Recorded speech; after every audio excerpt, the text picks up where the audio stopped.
You know, we've spent so much time trying to figure out exactly what's happening with Deshaun Watson and where he's going to end up that we've gotten away a little bit from discussing how the Jets are going to get better in the shorter and longer term, and besides Watson, and how the Giants are going to do the same.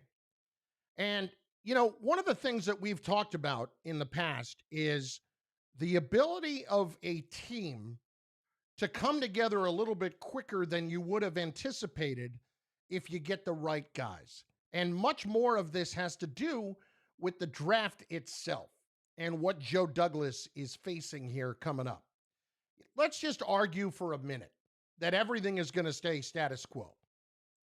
I don't think if I'm the Jets, and I've come around a long way on this, I'm not going to knock them if they were to trade back and to do it, but taking a quarterback at the number 2 spot, the more experts I hear from, the more talent evaluators I hear from, it just is really starting to feel like that would be a massive, massive mistake. And as much as I like Justin Fields, and I really do, I think he's going to be a really good quarterback. As much as I seem to like Zach Wilson, I have started to really come around. I don't think that he's the answer. My opinion of his ability has not changed that much, but riding out with Sam for a year while the Jets try to get some of the other pieces in place to get better, when you know that this coming season for a rookie quarterback, even though the Jets will be a little bit better with what they do in the draft, is going to be very difficult for that younger quarterback. Aren't you, in essence, even if you get, let's say, Devontae Smith with the second pick or the fourth pick if you trade back or whatever, even if you get somebody like that, younger players walking in the door and instantly making you better, that's few and far between. What are you always looking for with draft picks and such? You're looking for development. You're looking for getting better as the season goes along. We still need to see more from Mekhi Becton. You know that? We still need to see more from Denzel Mims, a lot more before we know what he's definitively going to be. Heck, we still need to see more from Quinnen Williams. And he's been here for a couple of years. But I just look at this and I think, well, if you're not going to be infinitely better next year, depending on what you do in free agency, if you cannot reshape an entire offensive line, an entire offense in 1 year. So if you give Sam the improved weapons and the improved protection, but you know that it's not going to ultimately be all of the pieces in place that you need, shouldn't that be able to tell you what you need to know about Sam? Shouldn't it? Shouldn't that, for everybody that has wanted to give him another opportunity because he hasn't had enough around him, and I've argued he hasn't elevated anybody around him either. If you're going to take this last shot, the Jets are better off taking a last shot with Sam than taking a new shot with a rookie quarterback. Now, look, either one of these guys could turn out to be stars. None of us know, right? But ultimately, if I'm the Jets at this juncture, looking at my lack of positional strength on this roster, or strength, period, on this roster, looking at everything in front of me, and I'm going to expect a rookie quarterback to go out there and instantly be better and instantly develop quicker and start to elevate other guys, why is that fair to him as opposed to Sam? See, Sam, I think you can look and say he's been in the league 3 years. We could talk all you want about it being a whole nother offense and all that. Like, I'm sorry, you got to adapt. Coordinators are changing all the time in the NFL. Coordinators are changing all the freaking time. So, yeah, you have to adapt. And when you're a superstar player, they adapt to you. A coordinator adapts to Aaron Rodgers. It's not the other way around. But when you're a guy like Sam Darnold, sorry, onus is on you to get better. Onus is on you to pick up that system quickly. Onus is on you this year to turn and make the players around you better. If I throw a rookie quarterback into that situation this year, am I helping him? When it might be two guys that I don't necessarily have the utmost faith in, when it wasn't the no-brainer that Trevor Lawrence is going to be? No, I'm not helping him at all. I'm not helping my football team at all. At the very least, if you're going to sit there and tell me that Sam's pretty good when he has better players around him, he will have some better players around him this coming season through free agency and through the draft. It's not going to be a completed product, but that should be enough for Sam to elevate other people, to elevate other players, because that's what a great quarterback does. Me? Not sold on him in the least. Not in the least. I'm really not. I think he is a third-tier quarterback, somebody that when the conditions are nearly perfect around him, you can win with. But I don't think that he's somebody that is going to make a lot of his teammates that much better. So what I'm saying is, while I know that this coming year is going to be a growing year, then I may as well let Sam go and be the guy this season and give him one last shot. I don't think it's him. But why would I go and draft somebody and throw him into the mess when that obviously was the situation the first time around? And the Jets got worse, and Sam got worse after his first year. I think for right now, if it's truly what a lot of evaluators say, that Sam is a better option than Justin Fields or Zach Wilson, then okay, I'll play that out. I'll let that play out. I'll figure it out, and I'll find out whether or not he truly can be that guy that, fair or unfair, I have yet to see. So let's find out. 800-919-3776, 800-919-ESPN. Would you rather go with a rookie quarterback this coming season if it's not going to be Deshaun Watson? Or would you rather go with Sam at this point? To me, I have come around on this idea just because if I'm not sold on either of those two guys, if either of those guys isn't Trevor Lawrence to me, then I'm certainly not blowing a draft pick on them. Maybe they are sold. I don't know. But I would ride this out, improve this team as much as I can on offense, improve this team as much as I can, period. But get this team better on offense. Stop listening to the whining about the lack of playmakers. Yeah, we get it. There aren't enough of them. And hopefully, with a little more to work with, Sam can actually show that maybe he is the guy you want long term. Maybe that can happen. Me? Not sold in the least. Not in the least. It's Carlin. And let me just say what nobody else wants to say. What? Your looks have become a problem. On 98.7 ESPN. Does anybody want breakfast? You're down, Chris. Guys, let's go. I'm leaving for McDonald's in 5 seconds. Why do you Sounds good. The Breakfast Stampede Meal. It's only at McDonald's, where there's a meal for every morning. Enjoy a breakfast bundle. Pair hash browns with your choice of a sausage biscuit, sausage McMuffin, or McChicken biscuit for just $3. Only at McDonald's. Price and participation may vary. Ba-da-ba-ba-ba.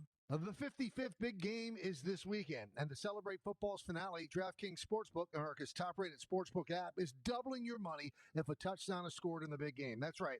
All it takes is for one touchdown to be scored Sunday night, and boom, your money is doubled. As if this game was enough reason to party, with double the cash, you'll be celebrating till next season. And don't forget about DraftKings Big Game Prediction Challenge with up to $55 million in total prizes up for grabs and instant prizes for everyone who enters the contest.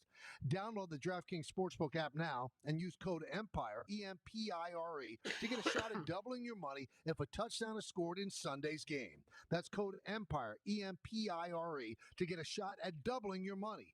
Only at DraftKings Sportsbook. Must be 21 or older, New Jersey only. Restrictions apply. See DraftKings.com/prediction-challenge-DFS for details. Gambling problem? Call 1-800-GAMBLER. Individuals and businesses with tax problems, listen carefully. Do you feel like you're losing control of your finances? If you owe over $10,000 in back taxes or have unfiled tax returns, we can help you take back control. The IRS is the largest and most aggressive collection agency in the world, and they can seize your bank accounts, garnish your paycheck, close your business, and file criminal charges. Take control of your tax problem now by calling the experts at U.S. Tax Shield and take advantage of the Fresh Start program and new laws that may allow us to negotiate a settlement for the lowest amount possible. Our team of tax attorneys and enrolled agents can stop collections and get you protected so you can take control of your financial future. U.S. Tax Shield offers a price protection guaranteed quote to get you protected today. U.S. Tax Shield is A+ rated with the Better Business Bureau, so call now. 800-687-5192. You back, Chris? I am. 800-687. All right, cool. You got 45 seconds. All right, cool. 800-687-5192. Introducing Money Dots, Julie's off Howard a new Stern? game from the New York Lottery. I had no Only idea what $1 to happened. play. And if you match with a dot, you win money. Weasel, I had it's no that clue. Simple. Want to know if you sorry, won? guys, I have not Just been able check to. in store or watch the Quick Draw live show on our mobile app. Money Dots from the New York Lottery. Look for it where Quick the Draw is stream played. is Must be I'm 18 years basically or older breaking to them up purchase in a lottery hours. ticket. You must be So 21 you years know or at older the to top of the purchase hour a Quick Draw we'll ticket where alcoholic reset. beverages are served. Please Okay. play responsibly. We're also going to change the YouTube page here Hey, shortly. it's Michael K. Tune To in for my Carlin on show ESPN. Monday through Friday, 3 p.m. to 7 p.m., presented by Geico. 15 minutes could save you 15% or more on car insurance. Visit geico.com today. See how much you could save. Open lines 800-919-3776. Bottom of the hour. Scott Pioli will join us, former executive for the Patriots, former GM of the Chiefs, all on the way. Open lines, let's go on Darnold, on the Jets, on where it's all heading. Mark is in Newark. I think I know where this is heading. Hi, Mark. Hey, Chris, good to talk to you, man. He is a three-time Super Bowl. Well, you know, sometimes I take little hiatuses. That's okay. What's going on, man? How are you? I'm going to surprise you. I'm usually a hard stance, you know that, but you are too. And I'm in lockstep with you, but just for a slightly different reason. I've been giving this a lot of thought, Chris. We're going to have that 49ers offense with its own new tweaks provided by the OC. And what I know about that offense is that it's a ground and pound offense in disguise with a lot of bells and whistles. But it's strictly a ground and pound offense. A lot of 49 toss right and 48 toss left involved. See Mostert for that. We called it 48 sweep. Okay, same thing. But but they run it a lot. It was on my PAL team. With a lot of pre-snap motion. I think that it doesn't necessarily. Now you know how I feel about Sam. I'm not even going to go there. But I will say that I like Justin Fields, and I would love to have Deshaun Watson. But if we're going to run that system, which proven is a Super Bowl system, Chris, then it doesn't require your quarterback to have that dynamic run type team. It just does not. So that being said, if they were to decide to do that, I would like to go with the tackle and then run that offense, because then we don't need that. We don't need extra histrionics from the quarterback. What do you think? Yeah, listen, I get where you're coming from. To me, he's. Oh, and by the way, they used to tight end a lot. Yeah. Yeah. What tight end did they have? Chris Herndon? Well, I'm not big on Herndon, but I do like Griffin. He's a good guy, listen. and he hits really hard. Ryan Griffin's a serviceable guy. He's helpful. Yes, he is. I like him, but if we use him more, he wasn't used, Chris. You know that. This past year, he wasn't used enough. But he was also banged up too, wasn't he? Was he banged up this past year? He was. But I look at him, and I don't think he's going to be the difference maker in the offense. If you're going to use the tight end more and expect him to be more productive, then I think you're looking more at that being Herndon, and that's why I don't really buy into Herndon being that guy. I don't think that. I think that Griffin can be a Kittles type. To be honest with you, it's my bad. It was last year that he was banged up. He missed a couple of games. This year he only missed one game. So that's my take. I mean, I'm willing and would be more than satisfied if they went that route, but I would definitely go with the tackle if that's the case. Here's my only problem, Mark, and thanks for the call, as usual.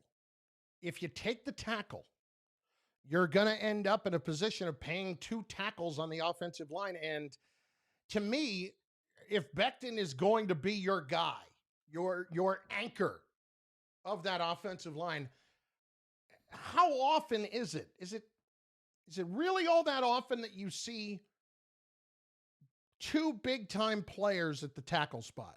You saw it when the Browns went and drafted Wirfs, and was it Wirfs? Yeah. And then they had signed Jack Conklin, which is what the Jets wanted to do, but it was a little bit different. It was a little bit different because, they have one player that they're not paying yet, and they could afford to go pay Conklin. But if you're going to have two guys that are going to come up pretty much at the same time in a couple of years at left and right tackle, I think we can all agree left tackle is much more important at this point. Not that right isn't. I just don't know how much of your resources, when you're trying to fill out the entire offensive line, you can really put into the right tackle spot. Like, that has to be a guy who can just kind of settle in and get the job done. A mid-level to above average guy. I don't need two stars at tackles, which is in essence what you'd be doing. Huey in St. Louis is next. Huey, what's going on, brother? How are you? Well, man, Carlin, how are you, dude? I'm great. What do you got? So real quick before I get to the whole Met thing, as a Giant fan, I try not to comment on Jet things, but I agree with you with Donald. I don't think he's a long-term answer. The one thing I would say is a lot of good quarterbacks have been drafted in the last several years in that 10 to 15 range. Mahomes, Allen, Watson, and Lamar Jackson. So you could trade back if you needed to and still get one of those guys, Wilson or whatnot. But in theory, if you're trading back, somebody's trading up to take one of the two quarterbacks. Yeah. Possibly, but some of these, you never know. This wide receivers, this draft is so heavy on receivers, and I've seen so many different, predictions on where guys are going. But I try not to comment too much on the Jets stuff. My brothers will be upset with me for even talking Jets. But they do. We go back and forth on that. But so here's my take on the whole situation with the Mets today. So I didn't hear your take at all tonight on it, but I find it a little tough to take that Alderson could get a lot of blame for this. I know there's been two examples here in the last couple of weeks, but prior organizations hired both of these guys. And I think you have to assume that they had done their due diligence. And again, I feel bad for the victims here, but if they're not putting it out there with these organizations, there's no way to know. And that's what I think makes it equally tough. And yes and no, okay? Listen, Huey, I said before, with Callaway, I had heard, and I didn't hear it was with reporters. Oh, I had heard that there was, that he had, chased women a bit. And if I hear something like that, that means a lot of people have heard it and or seen it. Because I'm the last guy to know anything when it comes to that kind of thing. So does that come back? Because everything I've read, it's been that Jeff Wilpon was aware while Sandy was out after his cancer diagnosis. So does that mean that Wilpon covered up for him and allowed him to remain with the Mets? Is that what it appears to you? I don't. It's hard for me to say covered up. Like, that's a tough one. But yeah, let me put it another way. Would I put it past him? Absolutely not. I mean, Jeff was involved in, and he wasn't harassing a woman in terms of like how Mickey Callaway was, but he was making a very uncomfortable work environment for the person who ran their ticket office. And he got hit in that lawsuit pretty good. He's a vile human being. I mean, I think we all know that. Now, what's interesting with Callaway, that's vile's rough. I mean, he's done a lot of good things too, but I also vile's rough. But okay, is he your favorite or my favorite? No. Yeah, absolutely not. Yeah, and maybe that was a little tough because, again, I know they've done some good things for the city. Now, with regards to Callaway, what's interesting is he didn't resign and they didn't fire him. I mean, part of the problem is California law favors employees, and a lot of industries have been hit very hard recently because California is such a pro-employee state as opposed to employer. Mm-hmm. So that's part of this thing here. It's very difficult to fire someone, and again, it's the interesting piece of this too will be how it plays into where these supposed incidents took place in other states. Yeah, like I said, like I said though, Huey, I think that. I get it. Like, there's no question as to why they didn't fire him immediately. They obviously talked to the lawyers, and the lawyers said, "Don't fire him. At least make it look good." You know, like you're doing an investigation. I get that. I just think that. Listen, it's the law, but how much is Mickey Callaway going to get out of them once all the evidence comes forward? When the evidence is as clear as day. It's very little, and again, he's not going to.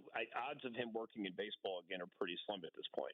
Oh yeah, I would absolutely. Think, unless he goes, into the Dominican or whatever, or one of those other leagues. But so going forward, the league clearly has to take a deep dive into hiring process here. But it does come back to, the thing I have a hard time with here is an organization like the Diamondbacks hire a reporter.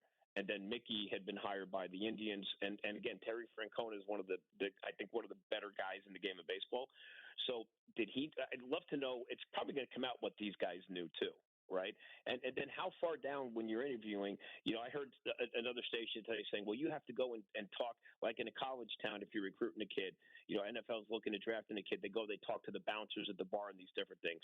Well, I don't know that you can necessarily talk to everybody, or you can't even go to some reporters because then they're going to say, hey, there's a scoop here on the Mets are going to try to hire this guy. I think it's going to be very tough for them to be able to do. Well, but that's where that's where that line is, and Huey, that line, when somebody's going to go to a reporter like that, the first thing they're going to say is this is off the record. And they're trying to get a feel for it right away. And if the reporter wants to talk to them about it, they will. If they don't, they won't. I think a lot of times what you'll find is, we've seen some reporters who are not necessarily great at this kind of thing. But for the most part, reporters are good and earn the trust of the people that they work with on that front. Pretty ethical on that end. Yeah. So let me one last question for you, Chris. So what do you think? How does Alderson come out of this now? I don't know if Sandy's getting fired or not, but this is not good. Like, this is, and I tell you what, I was a little thrown back by the Cohen statement too, of, this would never happen under my ownership. Well, Steve, you're getting hit for it over at .72. Let's dial it back on the rhetoric a little bit. That's fine. But, as far as Sandy's concerned, I don't think Sandy's getting fired, but I mean, you got to do something, don't you? You have to come out here. You have to. I think if you're Sandy, Sandy didn't even apologize for accidentally outing the country that the young woman in the other story was from. I mean, you got to apologize for it. You got to come out and say, look, and trust me, Sandy dealing with stupidity is not a pretty sight. I would not want to be, if Mickey was still in this job and Sandy found out about this stuff after the fact, like, it would drive him up the wall. But again, it's on him. That's the thing. Like, GMs get fired all the time for the people they hire because they don't win enough games. What about for their character? Well, with Callaway too, he was one of the lowest paid managers in the game. I always thought that the Wilpons went with him because he was cheap, and they could argue that he was a pitching guru at the time with the staff you had there with still the young guys. So that was always my thought. But I don't think anybody. Made that call. To be fair on that front, thanks for the call, Huey, as always. I don't think that necessarily had as much to do with it because what managers are getting paid big bucks these days? Not many. Like Aaron Boone's not making $1 million. You know, it's because they don't value the manager. I don't think it was necessarily because he was cheap. I think anybody they hired wasn't going to be getting big time money. It took Terry Collins a few years to get over $1 million. If he did, I think he barely did. I'm not positive of that. Guy took him to the World Series, so you would think at some point you deserved it. 800-919-3776. How much is too much to give up for Deshaun Watson? We talk to Scott Pioli next. Carlin, 98.7 ESPN. It's Carlin. I love carbs. I love sauce. On 98.7 ESPN. The Michael K. Show. You're down, Chris. All right. Let's get a little So we're doing the Pioli interview here. Correct. champion, Peter. All right. Do you have a balcony?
He is a 3-time Super Bowl champion executive, a 5-time NFL Executive of the Year, analyst for the NFL Network.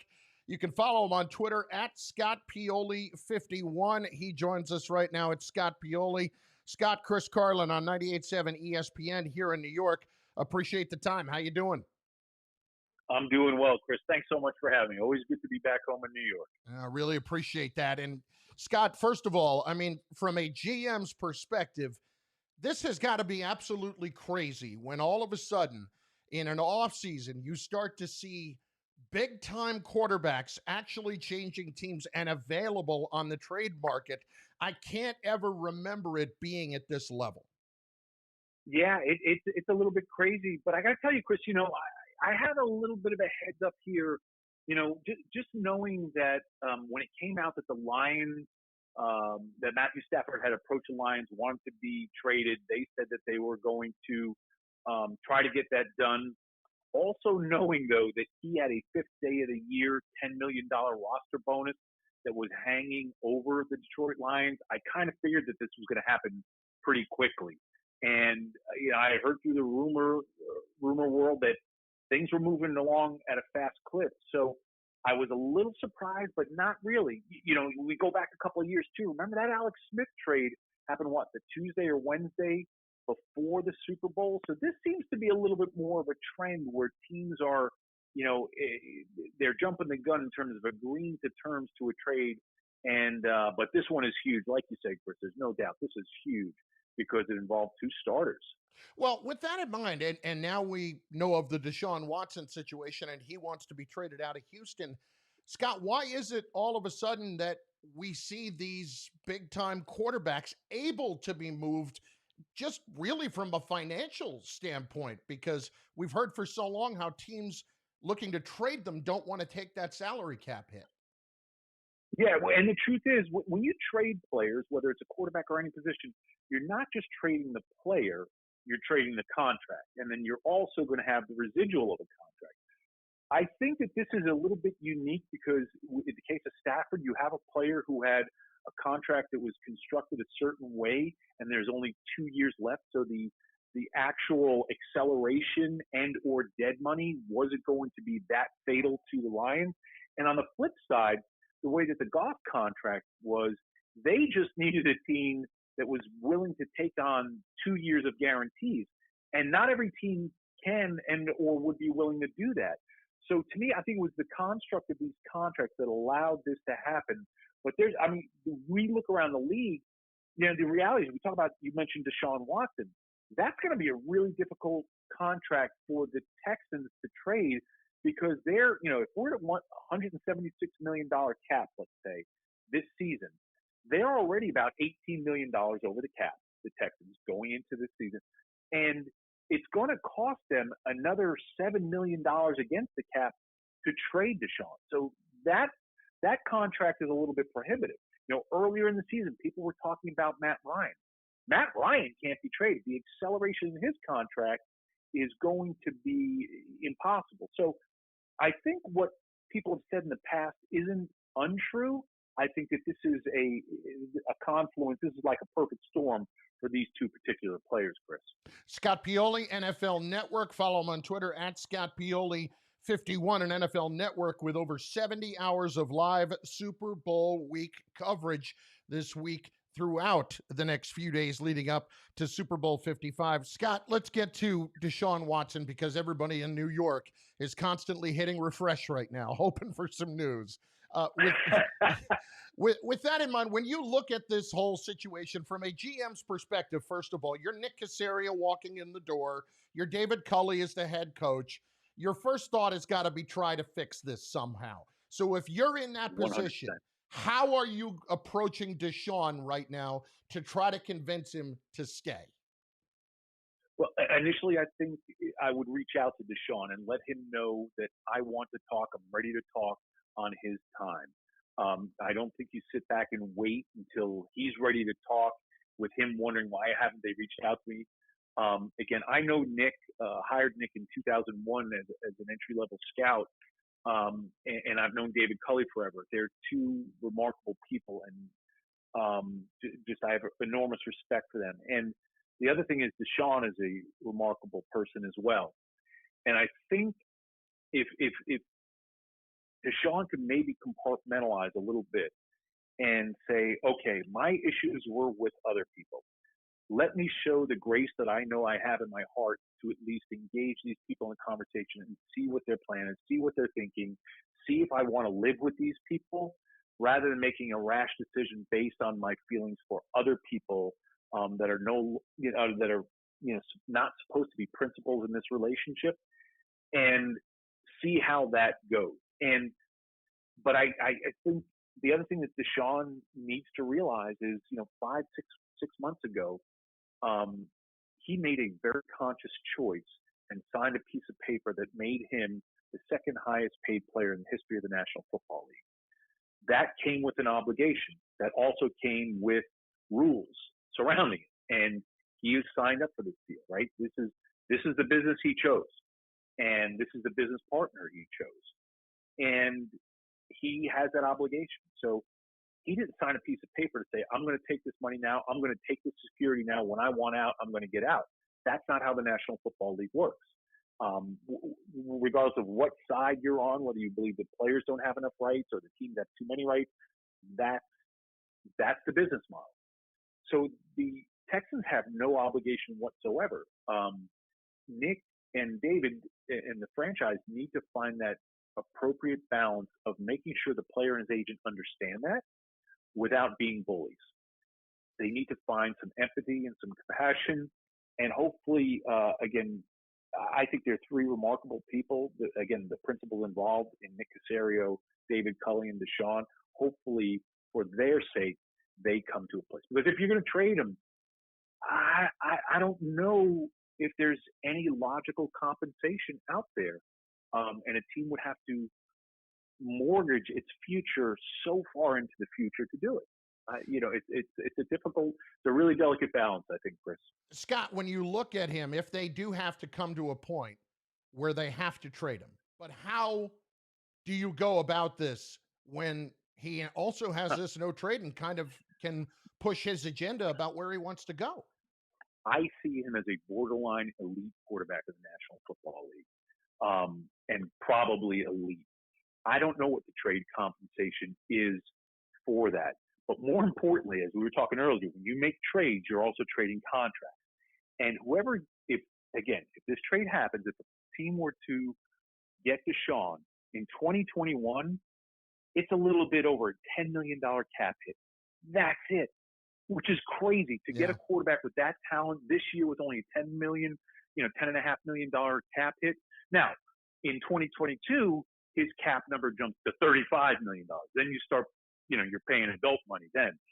But so in receiving that contract, that has to be, factored in as part of the compensation again, because this is having been a general manager and being in that seat. When you trade a player, you're not just trading for the player, you're trading for the contract and the potential option to change contract. And that part is very, very real. If you're on the other side of the table, Scott, you're Joe Douglas and the New York Jets. How much is too much? I don't know that. I can't answer that. I don't have all the facts. I don't know. I wish I was that smart, but I don't know how much is enough and how much is too much. Because again, it's not whatever. Here's the thing about trades is you don't know what the competition is offering. You don't know what someone else is offering. And whatever the market is bearing, that's what the market will bear. So again, you can sit there and say, I'm only going to do X, Y, and Z. But if the market is demanding more, well, you're going to be sitting on the sidelines. It's not just trades, it's the trade partners. All right, well, then I'll ask it hypothetically. If you had 4 first-round picks in the next 2 years and a franchise quarterback who is borderline elite, as you put it, might be available to you, but at the same time, you have a lot of holes to fill in trying to build an organization. How do you do that? Well, you need the draft picks. You need currency. And again, if you start mortgaging your future too much and giving away that kind of currency, I don't think that's good business. It's not how. Again, different but similar. I'm looking at the Los Angeles Rams right now.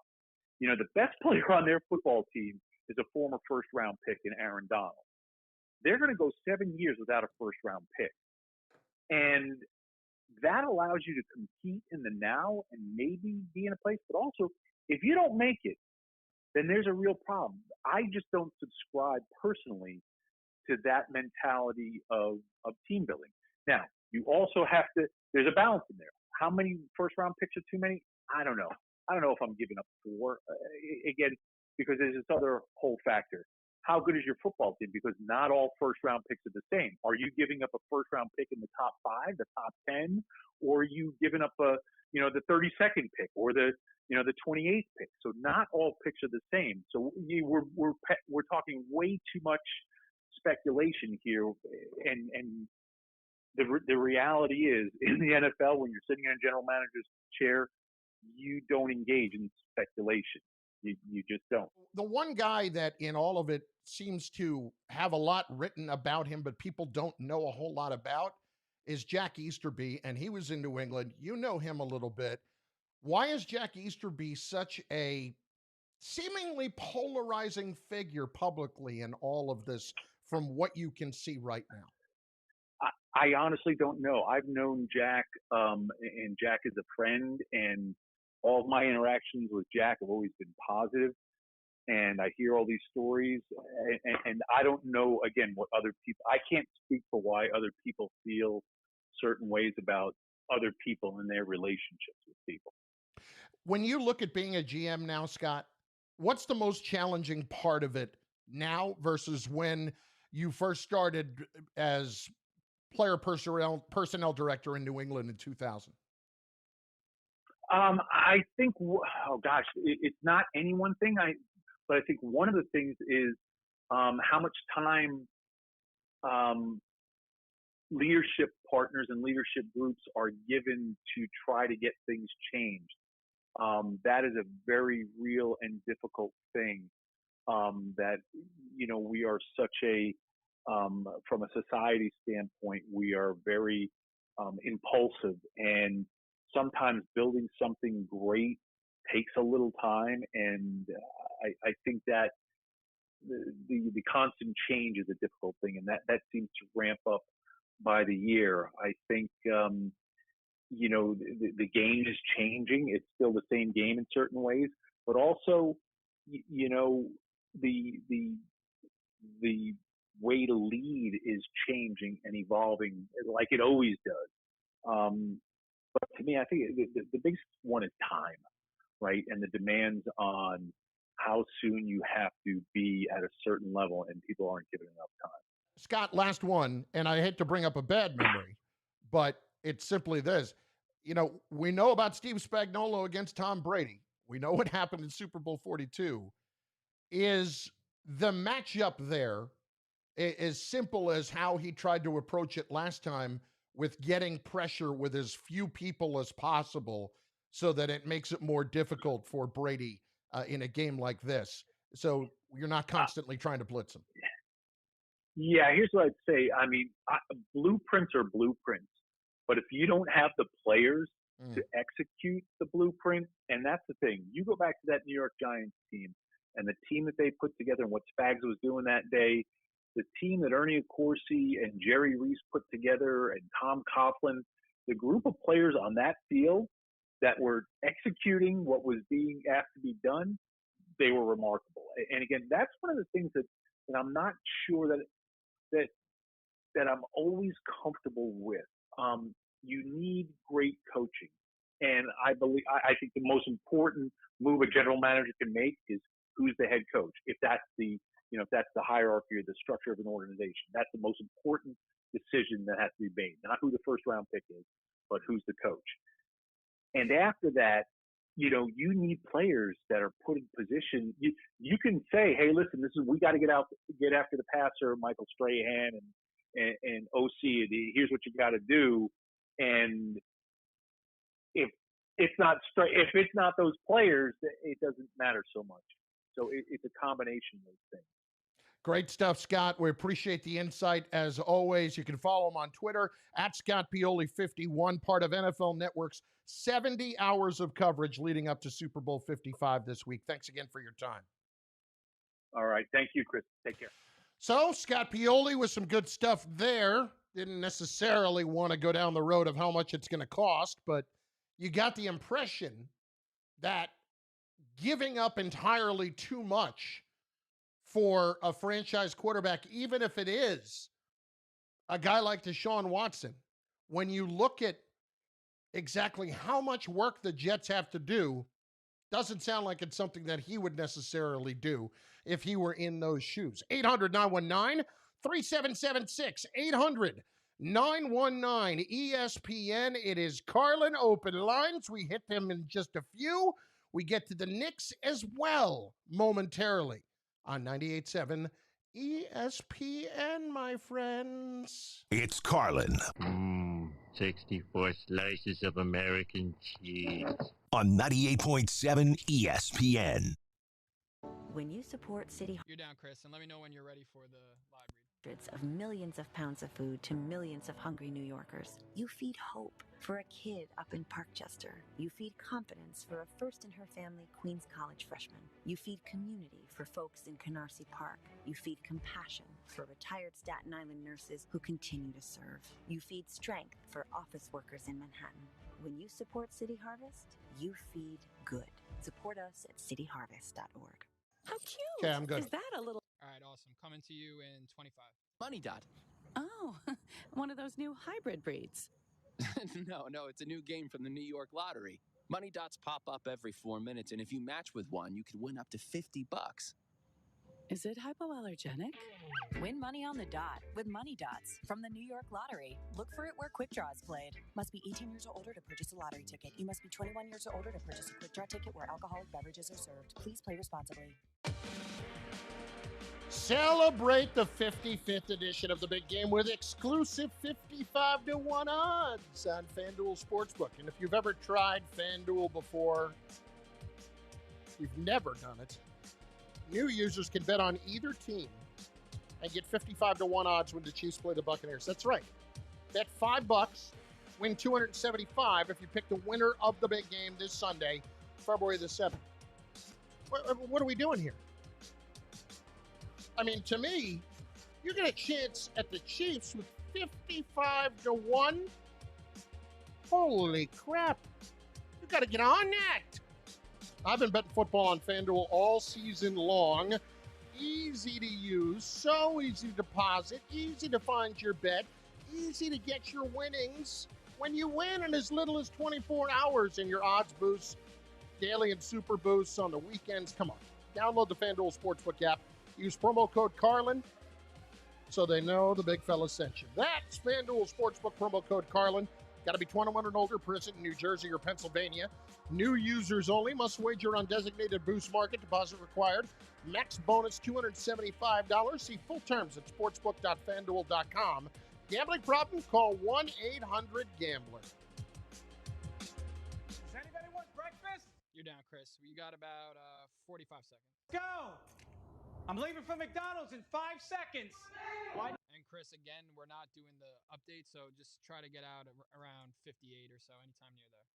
Where there's a meal for every morning. Enjoy a breakfast bundle. Pair hash browns with your choice of a sausage biscuit, sausage McMuffin, or McChicken biscuit for just $3. You got me, Chris? Yeah, I got you. At McDonald's. Okay, cool. Thanks. Participation may Sorry. vary. Ba-da-ba-ba. You're good. Hey, it's Michael K. Tune in for my show Monday through Friday, 3 p.m. to 7 p.m., presented by Geico. 15 minutes could save you 15% or more on car insurance. Visit geico.com today. See how much you could save.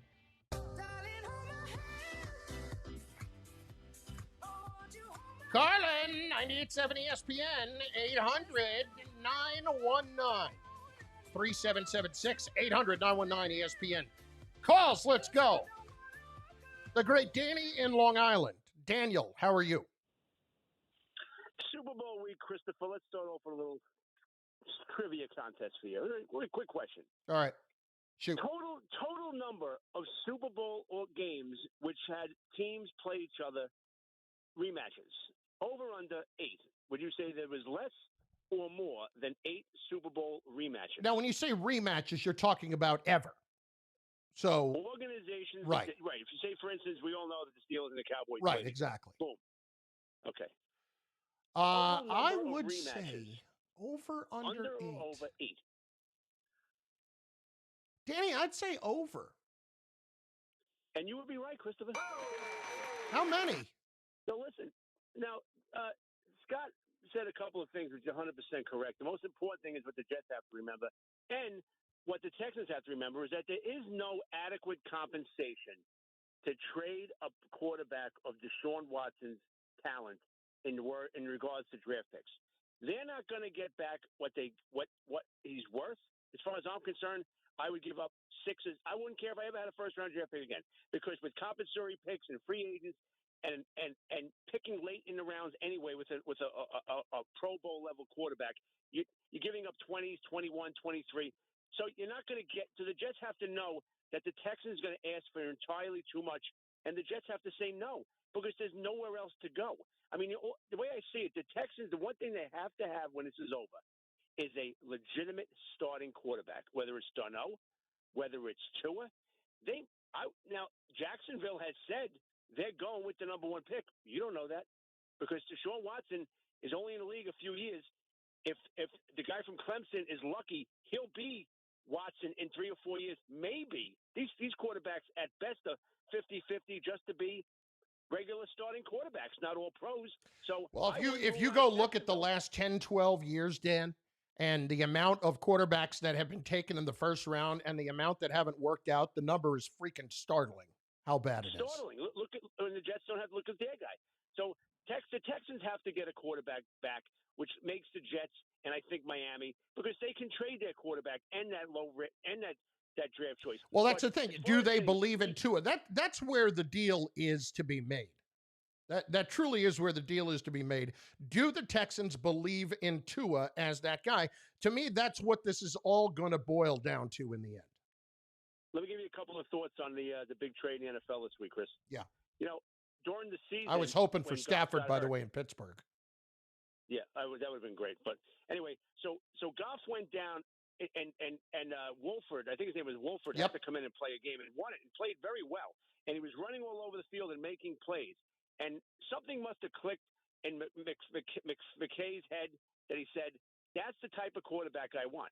Because after the season ended, they actually signed Devlin Hodges to a roster, to a contract, almost like as if we want to get rid of this guy, and we're going to start with they were going to have an open competition and give Wolford every chance to win that job, because that's the quarterback that he wants to play. He wants a guy running all over the field.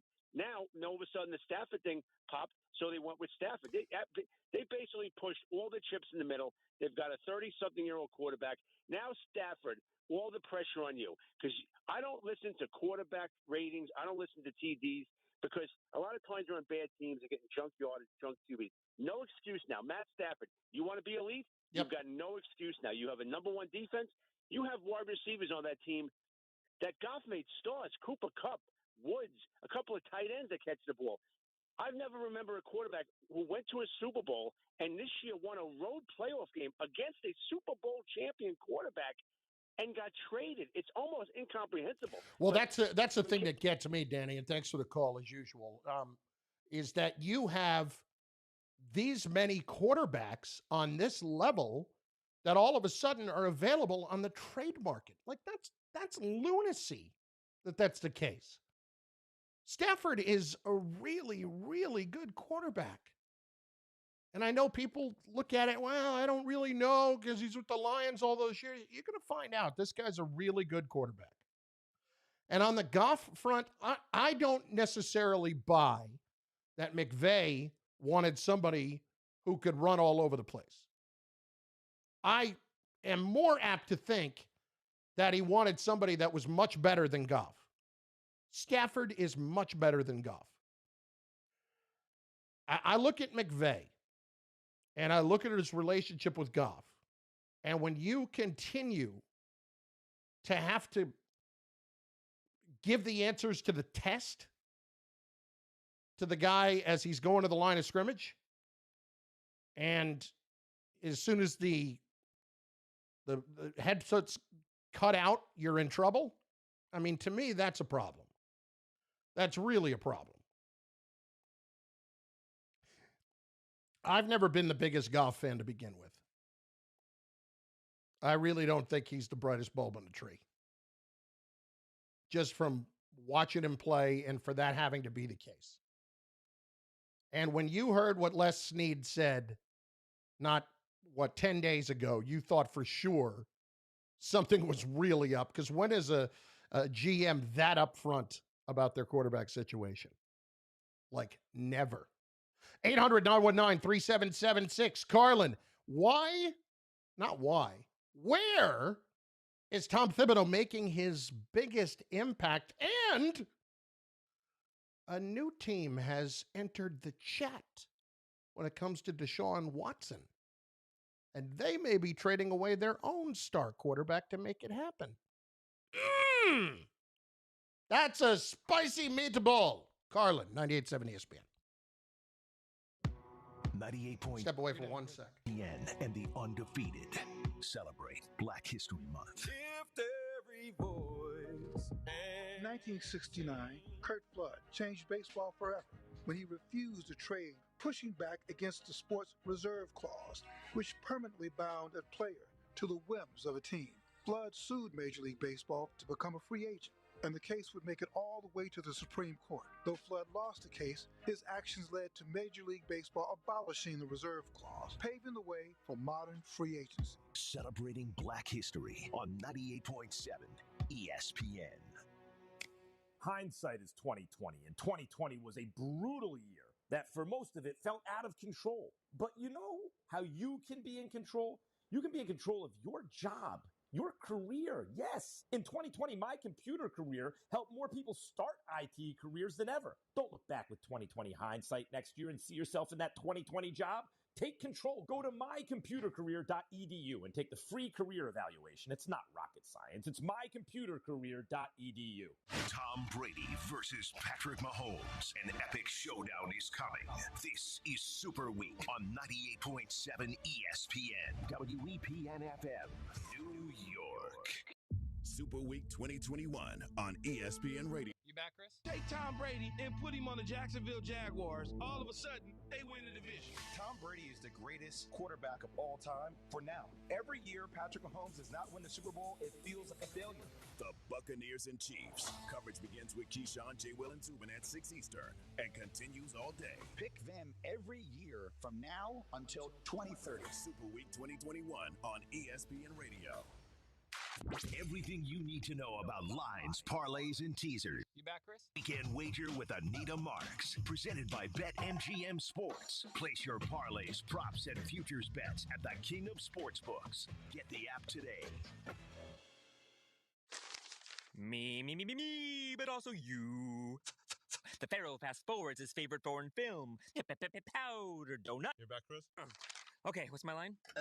The only line I see here on the script is get options based on your budget with the Name Your Price tool from Progressive. Oh man, that's a tongue twister, huh? I'm sorry, I'm gonna need a few more minutes.